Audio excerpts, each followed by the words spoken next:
Quasi here, and in this video, I'm going to share with you how to control your mind, and really the most powerful way to control your thought process, your mind, and direct it in the direction that you want.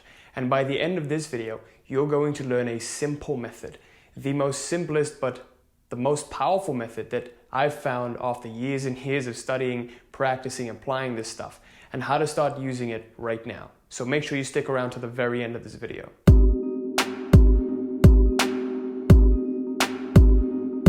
Before I begin this video, I wanted to quickly announce that I'm doing a free giveaway of my book, Life Mastery. If you want to enroll into a competition to win this book for completely free in the ebook format at the end of the week, just comment Life Mastery down below. And every single Friday, we'll be picking one lucky winner to get this book for completely free in the ebook format. Also, I'm super excited to announce that a couple of spots have opened up for the free one-to-one consult with me for the Reality Mastery program. If you want to sign up for that, please wait till the end of the video for the announcement on that. And with that, let's get started with this video. Okay, so in this video, I want to talk to you about the most powerful way to control your mind. And now you might be wondering, well, why is it so important to control your mind, to control your thought process? Well, in this journey of creating and manifesting your ideal reality, what you got to understand is that anything you're seeing in this external world is all a reflection of your internal world. And unfortunately, right now, these processes that's influencing this external world, they're not entirely conscious. The goal we have is to make this whole process conscious so that we can create what it is we would actually want, rather than what's being unconsciously repeated in a cycle over and over and over again.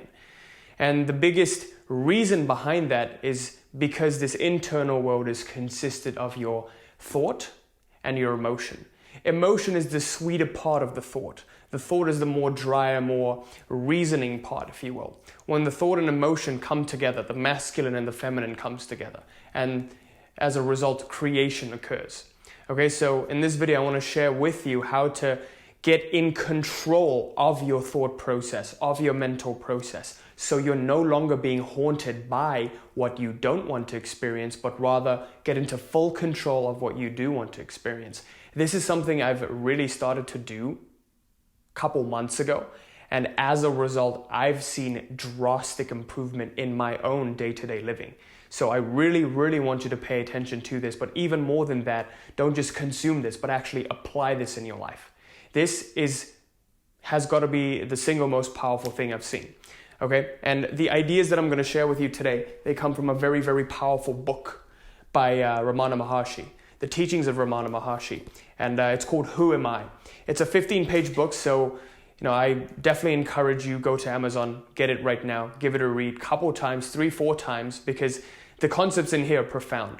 It's really just cutting through all the bullshit, getting to the meat of it. Okay, that's Ramana Maharshi's way. I totally respect that, and that's also why I really resonate with his teachings. So with that, let's get started. Now, first of all, what you got to understand that these thoughts that you're having every single day, they're influencing your reality, whether or not it's conscious or unconscious. Okay, so if you can learn to just control your mind, you're going to control your reality.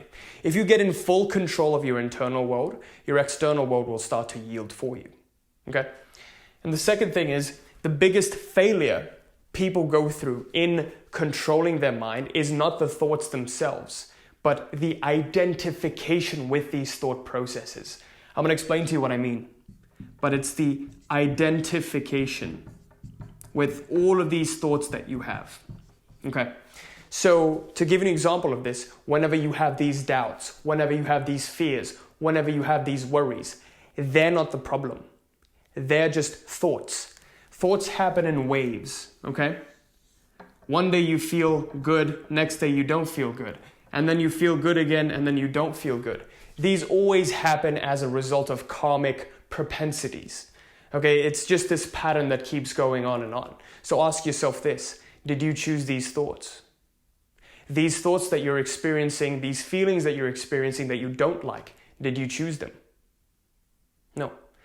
Just as much as the fear is an illusion, that good feeling is also the same illusion.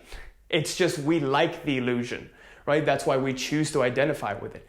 But the problem becomes when you start to identify with the highs of life, you can't disidentify when it's required. You don't see that, it's just a thought. So when life goes back to shit, your thoughts go back to shit, you start to identify with them too. Okay? So the biggest problem isn't the doubts and the worries and the fears, but rather the identification with them. If you could just see them for what they are, kind of like a fly, it's kind of like a fly that comes into your vicinity. If you don't let it bother you, if you just leave it alone, it's going to pass. It's going to run its course and it's going to pass. But we can't do that. We get identified with them because they're so close to us, right? What we call as the mind right now, it's not even the mind. It's become me. Okay, anytime you have a thought here, you feel propelled and compelled to do something. Kind of like our body. If we have a pain here, we got to do something about it. We can't just sit with it and let it just pass. But no, we got to do something and get rid of it because we've been accustomed to feeling a certain way and we hold on to this feeling. Okay, so to give you an example of that, even though nothing really bad happens, sometimes you just feel low. Have you ever had that? When life is going really well, but it just doesn't go well any longer. But you just get attached to it going well. And just because it just, goes, let's say it keeps going up and up and up, but then it stays like this. It's not really going down, but it's not really going up. It's staying consistent and stable. You're like, shit, nothing's going well. I'm going to give you an example of that. When I first started this journey towards entrepreneurship and when I had my first 20K month in my business, all I could think about at the end of the month, I had 21K in cash. I remember that. And all I could think about was the 2 clients that I didn't sign. I was like, I could have hit 25, 26K if I just signed those 2 clients. Damn. So it's like this focus on incessantly trying to, get up and up and up, this attachment to this high. When you get attached to these highs, you also will get attached to the lows, right? It's your focal point. It's going more and more towards the worries, more and more towards what you don't have, okay? So as a result of us trying to hold on to the highs, we try to avoid not failing. So you get into this tumble in your mind and, all sorts of garbage, they start to influence you. That's the biggest problem. What we want to do, the goal of all of this, the sweet spot of all of this is to enjoy when it's going well. If it's not going well, learn to enjoy that too. Learn to see it for what it is. The best attitude to have is this too shall pass. When you stop really seeing that it's all a game, that it's become too serious, whenever something becomes too serious, that literally means you've put in too much meaning to that. You're failing to see that this is all just a game. That this too could change all in an instant. But because you get too attached and identified with it, that keeps playing over and over again. This is why it's so difficult to detach. Okay?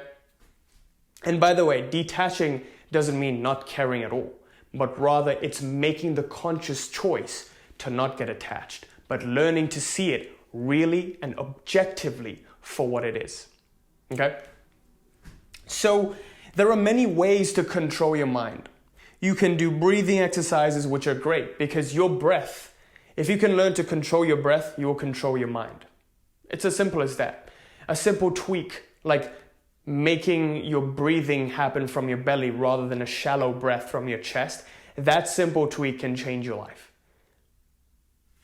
There are also mantras. There are also meditations, guided meditations. There are hypnoses. So many things you can do to really delve into the layers of your mind and go deep into it. But all of these things, they're just treating the symptoms. Okay? All of these things treat the symptoms. And I'm going to explain to you why that is. These breathing exercises, if you look at that book, Who Am I by Ramana Maharshi, he talks about how you can control the breath, it will control your mind. But this is a temporary thing. When the control of the breath ceases, your mind goes back to its original state. Right? You're not really dealing with it at the root. When you do mantras and chant mantras, you start to control your thoughts, right? Because you're directing it to that one direction, that one pointedness. that's great. But when you stop doing mantras, it stops working. When you do meditation, this is probably the single closest way you can control these thoughts. Because in a state of meditation, you get down deep into yourself. You start to turn inward.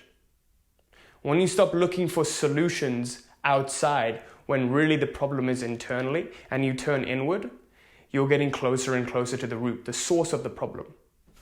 Treating the symptom is putting a band-aid on the problem, not going to the source of it. When you heal the wound, you go right to its source, you heal it there, so that no symptom comes up. Like, people think that, having a business problem, having a relationship problem is like a symptom. It's not a symptom. That is the real problem, right? My life sucks because I have a relationship problem. My life sucks because I have a business problem. It's not that. Your life just sucks, and that's why you have the business problem. Your life sucks, so that's why you have the relationship problem. You internally, you're not right to maintain the kind of relationship you want. That's why all of these things are happening. Because if you were completely detached, it's kind of like being detached from your thoughts.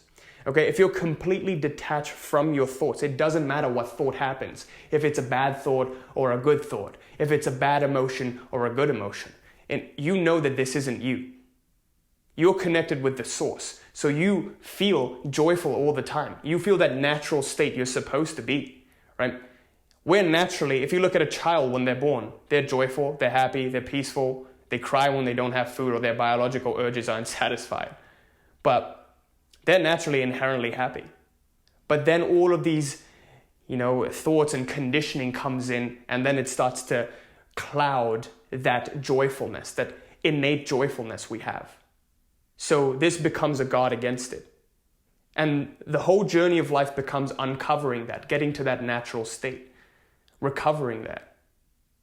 So all of these things, because this is something that you do, not something that you are, they all become a treatment for the symptom. Really, the deepest paradigm of influencing reality is who you are. Okay? So unless and until you can get that deep into really understanding who you are, inquiring to the self, no change will be permanent. They'll all be a temporary one. You'll keep holding on to the yoga, you'll keep holding on to the meditation, and you will use that as a crutch to fix the inherent problem. Don't get me wrong, meditation, all of these are great practices. Over time, they do produce improvements, but it's not ever quite enough to solve the problem. Unless and until you can turn your whole life into a meditation, then the problem will still persist. Because meditation is just 20 minutes out of your day, out of your 24-hour day. Mantras are maybe like an hour out of your 24-hour day. When you let go of them, then it ceases. The control over the mind ceases again. So now the question becomes, what is the most powerful way of controlling the mind? And this is what I'm going to get to right now. So to give you a demonstration of this, let's imagine that you have this mind, okay? You have this mind, and within this mind, all of these thoughts occur. Thought 1, let's say it's a worry. Thought 2, it's a fear of, oh no, what could go wrong? Thought 3 is like thinking of lunch. Then you have some feelings. Let's say you have some feelings too. Let's say you have associated feelings with the thoughts, like, oh, lunch, tasty, yum. Fear is an emotion. Some bills you're worrying about. All of these thoughts keep happening. They keep coming to this mind, okay? This is the self. Let's call this the self. All of these thoughts keep coming. Now, like I mentioned before, the most powerful way of dealing with all of these is to treat them at the source. Okay? We got to zap them from where they come. Where is this coming from? Where is this coming from? Where is this coming from? Right? Only way to do that is to ask one simple question.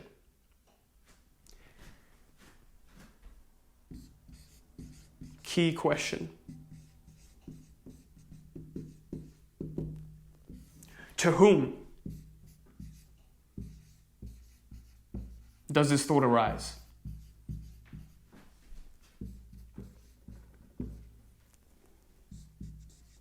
Simple. You only have to ask this one question. You got to figure out, to whom does this thought arise?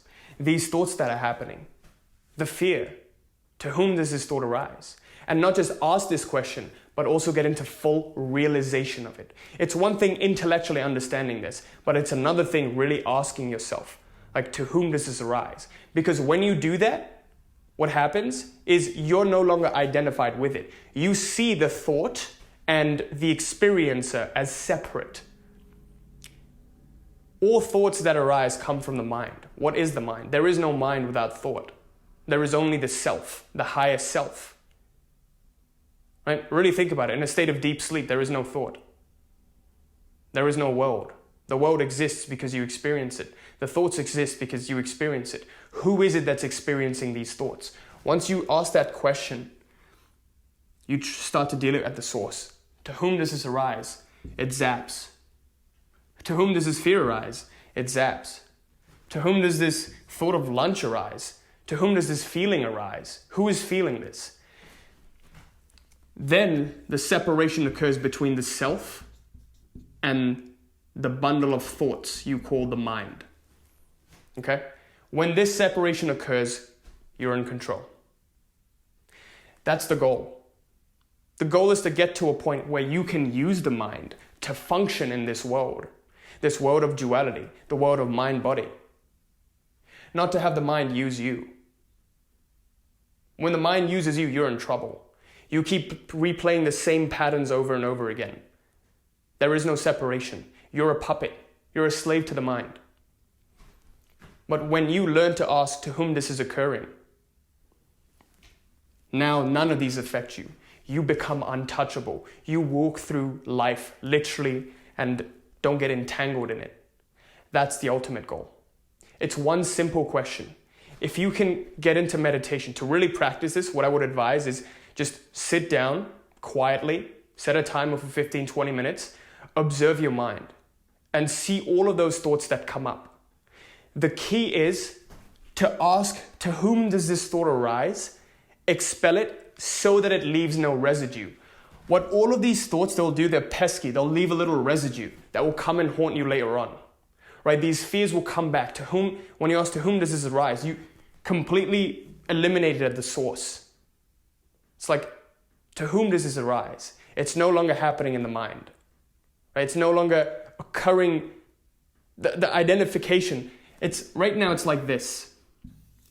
The mind and the self are superimposed. But then the separation occurs. Once you learn to see that someone is experiencing these thoughts. This is going to be very, very esoteric. But right now, even as you're watching this video, ask yourself, who is even watching this video? Who is even thinking about this? To whom does this thought arise? Who is even experiencing this? Every single thing you feel, your sensory perceptions, who's even feeling this? And then you'll see, more and more as you practice this, you become centered. You establish a center within you. Nothing will ever affect you again. You don't fall asleep and start riding with the highs and lows. This is what happens to people. They start riding with the highs and lows of their thoughts. One day you feel shitty, you feel anxious, you get low. But you don't see that this is just temporary. Because there is no separation happening. This is the single most powerful form of detachment. There is nothing more powerful than this. I've tried many different things. I've tried a million different breathing exercises. I've tried a billion different meditations, guided meditations. Nothing comes close to this internal inquiry. Unfolding the layers, taking a step back. You'll get to a stage when you start asking, who is even asking this question, to whom this thought arises? And then who asks even that question? This takes a lot of discipline to do, by the way. It takes a lot of practice to do. But if you can start doing this and making this your daily habit, you make it a goal to inquire within yourself, to whom does all of these things arise? At one point, what will happen is all of these thoughts, they vanish. And that's when self-realization occurs. And with that, I conclude this video. Just to recap, This is what we talked about today. The ultimate way to control your mind so that you don't let these thoughts affect you, but rather you start to be able to choose the thoughts you would like to experience. Control your mind. Use your mind to function in this world to create what you want in your life. Okay? Remember that your thoughts create your reality. If you can control your mind, you control your reality. Simple as that. If you control your internal world, your external world becomes under your control. The biggest failure people face is not the fears, not the doubts, not the thoughts, not the emotions, but rather the identification with them. When you identify with them, then it influences your external actions, what you do, and even energetically, what you put out into the world. But if you learn to step away from them and see it go up and down, you don't attach and identify with them, they no longer influence you. They no longer have the power to influence your reality. To give you an example of this, sometimes, really think about this. For most of you, everything you have now, you were probably dreaming of 5 years ago. But we get so used to it, so attached and identified with it. It's like, oh, more. I want more. This isn't enough. And when it goes away, you're like, oh shit. But you're better, even if half of your stuff went away, you're better than what you were 5 years ago. Right? So we get attached to all of these. We get identified with them. That's why they start to affect us and destroy us when they go away. All of these breathing exercises, mantras, and meditations, they're great, but they're a symptom. They're a solution. They're a treatment for the symptoms, not the actual source. The only way to get to the source is work at the being level. Go internally, look within, turn your whole life into a meditation. And the only way to do that is to inquire within the self. To whom does all of these thoughts arise? Who thinks and feels all of these things? And then zap them at the source. When you ask this question, the only natural answer is the realization itself. There is no such thing as me. You can't even say me because you don't know who this me is. There is no definition, right? You say me, but who is this I? The natural next question after you ask this is, who am I? Right? And that's the beginning of self-realization. Once you get to a state where none of these affect you, you become so detached that nothing really affects your internal state. You become untouchable. You become unfazed. You just do what needs to be done. Simple. And with that, I conclude this video. Thank you so much for watching. I sincerely hope this was helpful. Please leave me a comment letting me know what you thought of this. This was a different style video, but this is sincerely something that's completely changed my life within the past couple of months. Really getting to take a step back. You can observe your thoughts, that's great. But when you inquire within the self, that's another level of it. Asking yourself. The quality of your life depends on the quality of questions you ask yourself. If you're new to the channel, make sure you like, comment, subscribe, hit that little bell there so you're notified of any new video that I put out.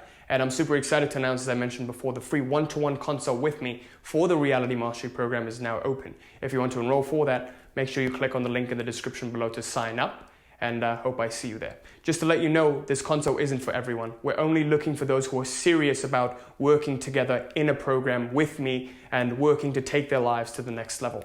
Okay, if you are coming for a quick chat, I would love to chat with you, but our schedules are really, really packed up and we're saving spots for those who are qualified to work together, okay? So make sure you click on the link in the description below. And just to give you an example of what it's like to work in the program, I've attached a link in the description of what people have shared, their experiences with the Reality Mastery Program, how it's helped them. Typically, if you're a professional, if you're looking to transition out of your professional career, find clarity around your life, you've tried to find it, you've tried different business ventures, it hasn't worked out. You've tried entrepreneurship and you see that you're stuck at a certain revenue level, you're already an existing business owner, you're a high performer, or you're a creative, then this is for you. Okay, click on the link in the description below to sign up for the consult. Hope I see you there. And also, super excited to announce the free Facebook group is open for you to take advantage of as well. The link for that is in the description. Thank you so much for watching. Till next time, peace.